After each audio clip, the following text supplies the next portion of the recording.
хамгаалалт хөгжлийн чиглэлээр 35 удаагийн сургалтанд 1012 өрхийн 7054 гишүүн 20 удаагийн арга хэмжээнд 3615 иргэн 12974 хүүхдийг хамруулж хүүхэд хамгааллын чиглэлээр 50 захирамж, хөгжлийн чиглэлээр 25 захирамж гарч хэрэгжилтийг ханган ажилласан. Тэр эргэлтийг сумын зорилтод 109 өрхөөр 263 удаа зохион байгуулан 42 зөрчлийг илрүүлснээс 40 зөрчлийг арилгаж 2 зөрчил дээр хамтарсан баг ажиллаж байна. Сэтгэл зүйн ганцаарчлалын зөвлөгөө мэдээллийг 83 хүүхдэд, хууль эрхцэн зөвлөгөө мэдээллийг 52 хүүхдэд өгч ажиллалаа. Хүүхэд хамгааллын урьдчилсан сэргийлэх, илрүүлэх ажлыг эрчимжүүлснээр хүүхдийн хүчирхийллийн 99 тохиолдол бүртгэгдэж, илрүүлэлт өмнөх оноос 37.6% өссөн байна. Хүүхдийн тусламжийн 108 утсанд 2022 онд 61, 2023 онд 53, 2024 онд 77, 2025 онд 53 дуудлага ирж, кейс шийдвэрлэлт 67.9% байна. Гэр бүлийн хөгжил хамгааллын чиглэлээр гэр бүлийн хүчирхийллээс урьдчилан сэргийлэх, нийгмийн хамгааллын үйлчилгээг чанаржуулах зорилгоор сумын орон нутгийн хөгжлийн сан, засаг даргын нөөц хөрөнгө мөрийн хөтөлбөрийн зардлаас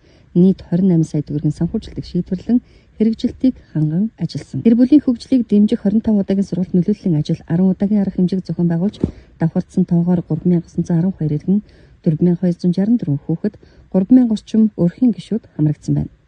Гэр бүлийн хүчирхийллийн бүртгэгдсэн тохиолдол 55 байгаа нь 2022 оноос 15.3%, 2023 оноос 11.2%, өмнөх оны мөн үеэс 8% буурсан үзүүлэлттэй байна. Хөдөлмөр эрхлэлтийг нэмэгдүүлэх ажлын хүрээнд Баянгор аймгийн хөдөлмөр халамжийн үйлчилгээний газартай хамтран 2 удаагийн хөдөлмөрийн өдөрлөгийг зохион байгуулж 35 ажил олгогчийн 282 ажлын байрыг иргэдэд танилцуулж, зуучлах үйлчилгээ үзүүлж, 60 иргэн байнгын ажлын байранд, 40 иргэн төр ажлын байранд бүртгүүлсэн байна. Сумын хэмжээнд энэ онд 217 иргэнийг байнгын ажлын байраар, 120 иргэнийг төр ажлын байраар хангасан. Ахмад наснуудын нийгмийн хамгаалалт чиглэлээр аймаг сумын ахмадын хороотой хамтран 5 удаагийн спортын арга хэмжээ, 2 удаагийн шагаан наадган тэмцээн, 1 удаагийн эрүүл мэндийн өдөрлөг аян, мөн график төлөвлөгөөний дагуу агуудын ахмадын зөвлөлөө тогтмол нөлөөллийн ажлыг зохион байгуулж 2512 ахмадууд буюу 63.4% нь хамрагдаж, өмнөх оноос оролцоо 10%-аар нэмэгдсэн байна. Хөгжлийн бэрхшээлтэй иргэдийн нийгмийн хамгаалалт чиглэлээр хөгжлийн бэрхшээлтэй иргэдийн хөгжил оролцоог нэмэгдүүлэх, сургалт нөлөөллийн арга хэмжээний зардал 10 сая төгрөгийн санхүүжилтийг сумын орон нутгийн хөгжлийн сангийн хөрөнгөөс шийдвэрлэж, хэрэгжилтийг ханган ажиллаж байна. Хөгжлийн бэрхшээлтэй иргэд рүү чиглэсэн 5 удаагийн арга хэмжээнд 600 гаруй иргэн хүүхдийг хамруулсан. Гендрийн эрхтгч байдлыг хангах ажлын хүрээнд сумын гендрийн эрхтгч байдлыг хангах салбар дундын 2024-с 2026 онд хэрэгжүүлэх стратеги төлөвлөгөөний энэ оны хэрэгжилт 85% байна. Гендрийн үндэсний хорооноос зохион байгуулж буй арга хэмжээнд тухай бүр оролцож 10 удаагийн постэр мэдээллийг олон нийтэд хүргэж нийт 28,000 хандлтыг авсан байна. 2 удаагийн нөлөөллийн арга хэмжээ, 3 удаагийн сургалт зохион байгуулж 150 иргэн 300 гаруй сурагч хамрагдсан. Сумын хэмжээнд ерөнхий боловсролын сургуулийн 10 сургуульд өвгөөтийн клубыг байгуулж төлөвлөгөөний хэрэгжилтийг 75%-тай ханган ажиллаж байна. Нийгмийн хамгааллын чиглэлээр ажлыг сурталчлан таниулах, урьдчилан сэргийлэх чиглэлээр Монголын үндэсний телевиз TVS, NTV, Номгон телевиз, MGL радио, Монцон агентлагтай хамтран 5 мэдээ, цахим орчинд 298 видео шторк, контент, пострыг хүргэж 40,143 хүнд хүрсэн байна. Аливаа төрлийн хүчирхийлэл, гэмт хэрэгээс урьдчилан сэргийлэх чиглэлээр гарын авлага, бошуур, анхааруулах мэдээллийг байрнуудын орцлыг, худалдаа үйлчилгээний төвийн мэдээллийн самбар зэрэг 91 байршилд 9 төрлийн 613 ширхгийг нааж байршуулсан байна. Анхааруулах 5 төрлийн хурдаасан хэллэгийг 3 багийн 32 байршилд байршууллаа. Эрүүл мэндийн тэмбийн тамирын спортын чиглэлээр эрүүл мэндийг дэмжих жилийн хүрээнд жингийн дутагдaltaй 5 хүртэлх насны хүүхдүүдийн төр сэвэрлэлийг өрхийн эрүүл мэндийн төвөдтэй хамтран 7-8 дугаар саруудад 14 хоног ажиллав. Үүнд нийт 26 хүүхэд хамрагдлаа. Сэвлэлд хамрагдсан нийт хүүхдүүд нойрондоо сайжирч 50 унтаж хоолтын зуршил нэмэгдсэн бөгөөд хүүхэд бүрийн биеийн жин 300-аас 600 г нэмэгдсэн байна. Тус хүүхдүүдийн хоолны зардал сумын засаг даргын нөөц хөрөнгөөс 5 сая төгрөгийн санхүүжилт олгосон. Хамтран хэрэгжүүлэх хайрлын удирдлагын аймгийн засаг даргын 5 газрын нийгмийн болон хэлтстэй хамтран аймгийн хөгжим драмын театрт зохион байгуулагдлаа. Удирдлагт төрийн 12 байгууллагын 30 гаруй албан хаагчид төрийн үйлчилгээг иргэдэд түргэн шуурхай нээлттэй үнэ төлбөргүй хүргэлээ. Нийт 400 гаруй иргэн тус удирдлагт хамрагдсан бөгөөд тус удирдлагоор БЦ вирусын шинжилгээ, дох төмбөгийн төрөвчлсөн тестийн шинжилгээнүүдийн үйлчилгээг иргэдэд хүргэж танит аппаратаар үзэж зөвлөгөө өгөв. Эрүүл Ахмад эрүүл нийгэм 1 сарын 1-нд эрүүл мэндийн газар Ахмадын хороо өрхийн эмнэлгүүдийн төвөдтэй хамтран зохион байгууллаа. Урьдчилан сэргийлэх үзлэгт нийт 87 иргэн хамрагдаж, эрэг гарсан зарим иргэдэг 2 дахь шатлалын эмчит үзүүлэхийг зөвлөв. Идэвхтэй хөдөлгөөн эрүүл хооллолт дуурайндор нийт 110 ахмад наснуудад дасгал хөдөлгөөн хийн дасгал зохистой хооллолтын зөвлөгөө өгч 2 удаа алхалт хийлгэсэн. Тус арга хэмжээнд засаг даргын нөөц хөрөнгөөс 1.1 сая төгрөгийн дэмжлэг үзүүлсэн байна. Суралцагч хүүхэд ажил арга хэмжээний хүрээнд эрүүл хүүхэд багц сургалтыг ерөнхий боловсролын 21 ангийн 862 хүүхдэд хийсэн байна. Баянгор хотын насан туршидчдын аврах шалгаруулах волейболын тэмцээн, ахмад наснуудын дунд спортын 6 төрөл тэмцээн, софт волейболын аврах шалгаруулах тэмцээн, багийн түвшнүүдийн дунд спортын 3 төрөл тэмцээн, өсвөр үеийн даамны хотын аврах шалгаруулах тэмцээнийг тус зохион явууллаа. Тус тэмцээн сумын засаг даргын нөөц хөрөнгөөс 12 сая төгрөг зарцуулсан байна. 2024 оны тэмцээнтэй харьцуулахад иргэдийн оролцоо улам сайжирч давхардсан тоогоор 850 иргэн хамрагдсан байна. Мөн аймгийн аврах шалгаруулах фитнесийн тэмцээн, аймгийн аврах шалгаруулах үндэсний сурын харва, хотын аврах шалгаруулах дардсан уралдаан тэмцээнүүдийг ивэндэтгэж засаг даргын нөөц хөрөнгөөс 3 сая төгрөг зарцуулсан байна. Монголын бүх ард түмний 16 дугаар их наадмын сагсан бөмбөгийн тэмцээнийг аймгийн иргэдийн төлөөлөгчдийн хурлын албатай хамтран зохион байгууллаа.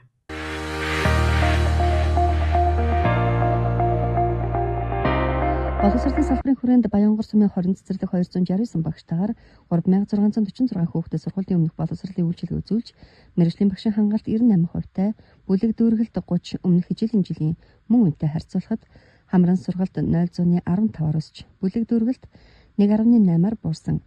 Ерөнхий боловсролын 11 сургууль 554 үндсэн багштайгаар 12449 хүүхдийг боловсролын үйлчилгээнд хамруулж, хамран сургалт 99.4%-тай, бүлэг дүүргэлт 32.5 өмнөх хичээлийн жилдээ харьцуулахад хамран сургалт 0.3-аар өсч, бүлэг дүүргэлт 2.3-аар өссөн. Суралцагчдын сурлагын ахиц үр дүнг нэмэгдүүлэх чиглэлээр 5 удаагийн арга хэмжээг зохион байгуулж 17 сая 768 мянган төгрөг зарцуулж, сурлагын ахиц үр дүн 73 болж өмнөх онтой харьцуулахад 6.5-аар өссөн. Сумын засаг даргын нэрмжит Масын олимпиадыг 7 хичээлээр 2 үе шаттай 90% эрсдэлтэй зохион байгуулж, 2 дугаар шатны гүйцэтгэл 1 дугаар шатны гүйцэтгэлээс 9.1%-аар өссөн байв. Сумын засаг даргын нэрмжит эсэлтийн шалгалтын сорилтыг 70% эрсдэлтэй зохион байгуулж, эсэлтийн ерөнхий шалгалтын сумын дундаж 510, аймгийн дунджаас 0.9%-аар давсан үзүүлэлттэй байна. Чадварлаг багш арга хэмжээг үргэлжлүүлэн 10 удаагийн сургалт арга хэмжээг мэргэжлийн байгууллагуудтай хамтран давхарсан тоогоор 1000 гаруй багш нарыг хамруулан зохион байгуулж, 47 багшийг шагнаж урамшуулахад 12 сая 740 мянган төгрөг сургууль багш нарын үнэлгээ хийх, зөвлөн туслах, чадваржуулах, сургалтын арга хэмжээг аймгийн боловсролын газартай хамтран зохион байгуулж 5 сая төгрөгийн санхүүжилтийг олгосон. Соён гэгэрүүлэх сургалт арга хэмжээ. Сумын засаг даргын А4 68 дугаар захирамжаар 2 дахь жилдээ суралцагч хот төсөлт арга хэмжээг зохион байгуулж, төрийн 36 байгууллагын 2500 гаруй албан хаагч, 10 сургуулийн 1003 суралцагч, арбан багийн 250 иргэн, 70 гэр бүлийн 250 гаруй гишүүд давхарсан тоогоор 82 удаагийн сургалт нөлөөллийн арга хэмжээнд хамрагдаж, 9200 иргэнд нөлөөллийн ажлыг зохион байгуулж, 70 удаагийн мэдээлэл, 25 постер, 48 шторк бэлтгэн олон нийтэд хүргэж 53438 цахим хяналтыг авсан байна. Хөрөнгө оруулалт. 2025 онд сумын орон нутгийн хөгжлийн сан болон сумын бусад их үүсвэрээс 10 цэцэрлэг 5 сургуулийн сургалтын орчин нөхцөлийг сайжруулж, стандартыг хангах чиглэлээр 194 сая төгрөгийн санхүүжилтийг шийдвэрлсэн. Баянгор сумын засаг даргын хамтран ажиллах албан хүсэлтийн дагуу эрүүл хүнс, эрүүл ирээдүйд төсөл 3 жил дараалан 2 цэцэрлэг 3 сургуульд хэрэгжиж, 50 м квадрат хэмжээтэй 3 улирлын хөлөмж, 20 тонны багтаамжтай стандартад нийцсэн зойрыг ашиглалтанд оруулсан. Соёл урлагийн салбарын хүрээнд соёлтой Баянгорчууд арга хэмжээний төлөвлөгөөний хүрээнд 13 төрлийн арга хэмжээг төлөвлөн 3000 гаруй иргэдийг хамруулж арга хэмжээ зохион байгуулахад 3 сая 841 мянган төгрөгийн санхүүжилтийг олгосон. Үйл ажиллагаанаас онцол бол босоо бичгийн гайхамшиг уралдааны хичээнгүй бичиг, уран бичлэг, хулсан үсгийн бичвэрийн төрлөөр хүүхдийн зохиолч, уншигчдын уулзалт, үсэглэлийн хаад монгол хэлний уралдааныг тус зохион байгуулж 700 гаруй хүүхэд багш иргэдийг хамруулсан байна. Мөн соёлтой Баянгорчууд арга хэмжээг эрчимжүүлэх соёлын ажилтнуудыг чадваржуулах, соёлын ажилтнуудаар дамжуулан олон талт нөлөөллийн арга хэмжээ зохион байгуулах ажлыг дэмжин, соёл урлаг аялал жуулчлалын залуучуудын газарт 10 сая төгрөгийн санхүүжилтийн дэмжлэг үзүүлсэн. Хэлний бодлогын Баянгор сумын салбар зөвлөлийн ажлын хүрээнд. Хэлний бодлогын сумын салбар зөвлөлийн ажлын хүрээнд 3 зорилтын 16 ажил арга хэмжээг төлөвлөн хэрэгжүүлж, 2000 гаруй албан хаагч, 450 гаруй иргэд, 200 гаруй сурагчдыг хамруулж 3 сая 500 мянган төгрөгийн санхүүжилт шийдвэрлсэн. Үндэсний бичгийн цахим бичвэрийн арга зүй олгох сургалтыг 12 төрлийн байгууллагын 60 гаруй албан хаагчдад зохион байгуул цахим бичвэрийн хичээлийг ТV бичлэгт оруулан төрийн байгууллагуудад хүргэсэн. Төрийн албан хаагчдын монгол хэл үндэсний бичгийн багийн тэмцээний 1-р шатыг зохион байгуулж, 39 байгууллагын 195 албан хаагч 5 үеийн даалгавар гүйцэтгэн оролцож, гүйцэтгэлийн түвшин өмнөх оноос 45%-аар өссөн байна.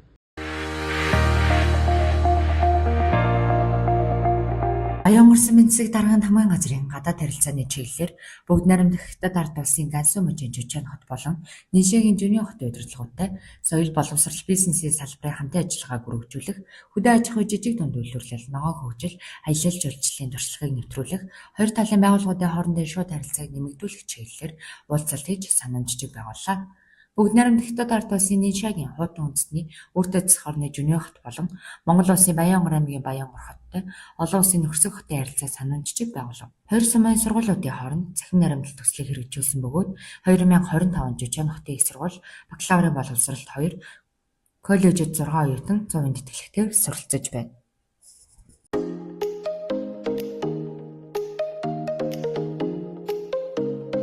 Баян орс мань байгаль орчны бодлогын хүрээнд хэрэгжиж байгаа ажлуудын танилцуулга.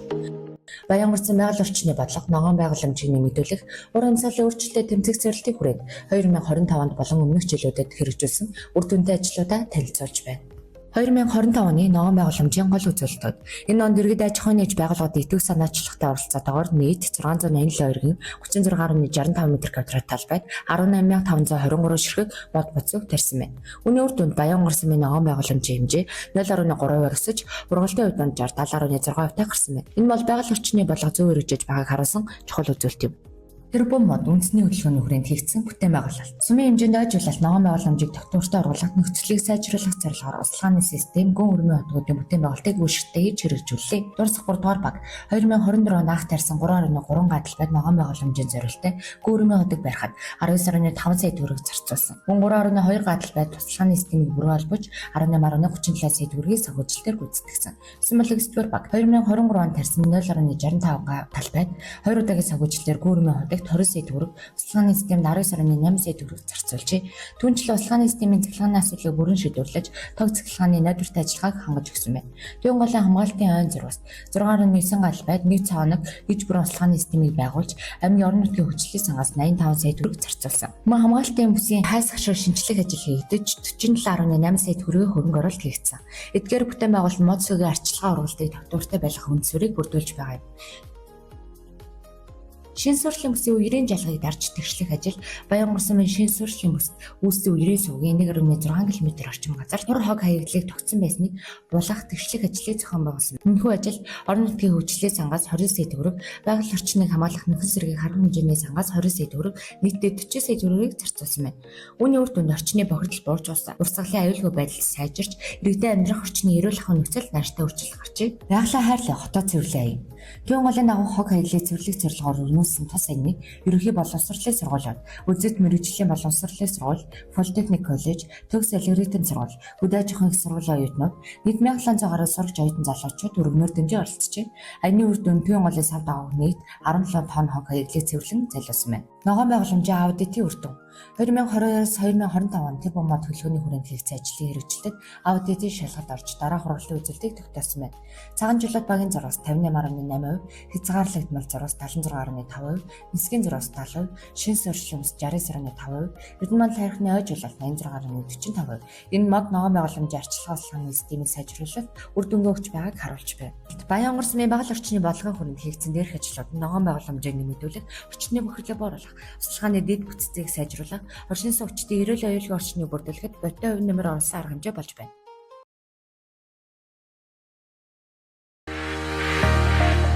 Хөдөө аж ахуй, мал өвлөх, хүнс жижиг дунд үйлдвэрлэлийн чиглэлээр хийгдсэн ажил үйлчилгээний тайлбар. Авраг малчин авраг өргөх шалгаруулалт, улс аймаг сумын авраг шалгаруулах журмын дагуу материалуудыг бүрдүүлж, шат дараатаагаар дээд байгууллагт хүргүүлэн, аймгийн авраг өргөхнийг сумын авраг өргөх 3, сумын сальж өргөх 3 тус шалгаруулж батламжилсан.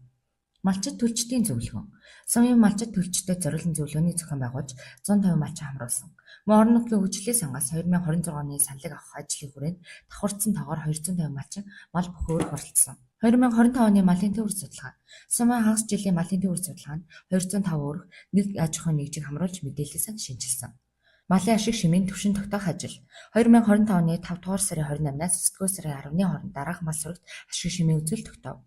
2 өрхийн 140 толгой сарлаг хөхөр, 2 өрхийн 17 толгой монгол хөхөр, 2 өрхийн 142 им хонь, 145 им яма, нийтдээ 444 толгой мал. Үржлийн малын бодлого. Шинэ хөдөө төслийн хүрээнд олгогдсон Баян болог омгийн хуцан ургыг малчдад гэрээгээр ашиглуулж байна. 2025 онд Бөмбөрийн улаан ашигын ухаан 1, Баянболог омгийн Хуцан хураг 6 худалдаа авч үржүүлэгчээр бойжуулж эхлүүлсэн. Бичээр газар тариалангийн чиглэлээр хийсэн ажил. Өвс тэжээлийн нөөц бүрдүүлэлт. Төвийн голын төгөл хариуцлага товцод компанитай гэрээ байгуулж нийт 1052 бодлоо өвс хүлээн авсан бөгөөд сумын өвс тэжээл үйлдэл, бүдүүн тэжээл өвс 68 тонн, эрдэс тэжээл өвс хэвэг 18 тонн, хүлэмжийн тариалангийн дэмжлэг. Төвийн голын дагуу 100 хүлэмжинд 55 иргэн нарийн ногоо тариалалт эрхэлж байна. Яамнаас залгасан тоног төхөөрөмжийг өвлийн хүлэмжинд ажиллуулдаг хонгорын үр шим хоршоо артарган оюу төрийн бас байгууллага хүлээлгэн өгсөн. Үлийн цагаан огтон устгал 2025 оны 5 дугаар сарын 13-наас 16-нд 9 болог болон шаргалжууд багийн нутагт 7 чиглэлд 15 малчин оролцсон 250 га талбайд 0.5 тонн бактеричлуулсан будаа цацаж устгалын ажлыг бүрэн хийж гүйцэтгэсэн. Мал эмнэлгийн чиглэлээр хийсэн ажил. Тархлаажуулалт Баянгар сумын хэмжээнд нийт 12 мянган толгой өхөр вакцинжуулалтад хамрагдсан. Төлөөл хоршооны чиглэлээр хийсэн ажил. Цагаан сар 2025 үтсгэлэн бодлоо. Баянгар төлөвлөлөө үтсгэлэн бодлоонд 38 аж ахуй нэгж оролцсон. Намрын ногоо өдрүүд үтсгэлэн. Бусад байгууллагуудтай хамтран зохион байгуулж сумгийн жижиг дунд үйлдвэрлэгчдээс 14 аж ахуй нэгж оролцсон. Хоршооны сургалт.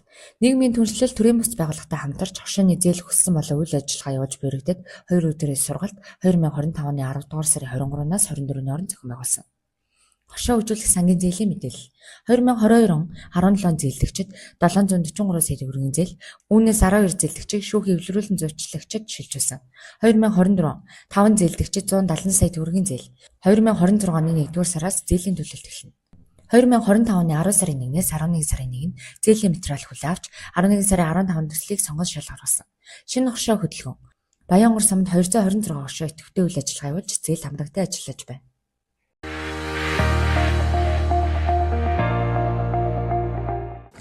Баянгар сумын орон нутгийн хөгжлийн сангийн 2025 оны төсөл хөтөлбөрийн тайлан, сумын иргэдийн төлөөлөгчдийн урлын 2024 оны 12 дугаар сарын 30-ны өдрийн 2-14 дугаар тогтоолын 3 дугаар хавсарлалтаар 44 төсөл арга хэмжээ батлагдсан бол сумын тодтголын 2025 оны 9 дугаар сарын 8-ны өдрийн 5-30 дугаар тогтоолын 3 дугаар хавсарлалтаар нийт 77 төсөл арга хэмжээ батлагдсан байна. Сумын тодтголоор өөрийн орлогоор санхүүжүүлэх 37 төсөл арга хэмжээг нэмж баталсан нь Баянгар сумын 2025 оны онцлог байлаа. Баянгар сум нь 2025 оны 7 дугаар сарын 1-ний өдрөөс 7 дугаар сарын 30-ны өдрүүдэд Баянгар аймгийн бүс орон нутгийн хөрөнгө оруулалт, бодлого төлөвлөлтийн эхлэл сангийн яамнаас зохион байгуулсан жилийн гүйцэтгэлийн цахим үнэлгээгээр орон нутгийн хөгжлийн сангийн үйл ажиллагаанд өгсөн үнэлгээ нь Баянгар аймгийн бүс орон нутгийн хөрөнгө оруулалт, бодлого төлөвлөлтийн эхлэлсийн үнэлгээ 100%, сангийн яамны үнэлгээ 96.3%, аймаг сангийн яамны дундаж 98.2% та үнэлэгдсэн байна. Үүнд онцлог ажил нь аймаг сумын иргэдийн төлөөлөгчдийн хурлаар батлагдсан дараах төсөл арга хэмжээг онцлон хүргэж байна. Аймгийн нэгдсэн эмнэлэг амбулаторийг тойрсон явган хүний өнгөт хавтан эко хавтан хийх ажил. Нийтийн эзэмшлийн зам талбайд хийгдсэн явган хүний өнгөт хавтан эко хавтангийн ажил. Малчтын хороол буюу Баянгар сумын төвд малтай айл өрхүүдийг үлзэж сумтай 3 жилийн турш хэлэлцэж шийдвэрлсэний эцэст хороол бий болсон. Угалс 4-р багийн айл өрхүүдийг дулааны шугамтай холбосон. Бүх толгой өгсөх 1.5 км асфальтын зам тавьсан. Байруудын нийтийн эзэмшлийн зам талбайд байрлах гаражуудыг буулган хүн олгоор өгсөн. Сумын цэцэг даргын А58, А116, А329 дугаарын захирамжийн дагуу сар бүрийн бүх нийтийн цэвэрлэгээ зохион байгуулж иргэн аж ахуй нэгж айл орчин болон нийтийн эзэмшлийн хуваарьт газарт 1910 иргэн 397.8 га газрын цэвэрлэгийг хийж 359.8 тонн хаягдлыг цэвэрлэж цэвэр хот орон нутгийн өмчөд аж ахуйн тооцоод үйлдвэрийн газрын автомашинаар төвлөрсөн хогийн цэгт хүргэж ажилласан. Баянгар сумын хэмжээнд 2025 оны 4 дугаар сарын 30-ны өдрөөс 5 дугаар сарын 2-ны өдрийг хүртэлх хугацаанд зохион байгуулагдсан гамшигаас хамгаалах ээж бүрэн дадлах сургалтанд амжилттай оролцож дүүрэн хангалттай буюу 93.5% үнэлэгдсэн. Тус дадлах сургуулийн үеэр зарлан дуудах тохиогоор нүүлгэн шилжүүлэх ажлыг зохион байгуулж Баянгар сумын 10,000 гаруй иргэн хамрагдлаа.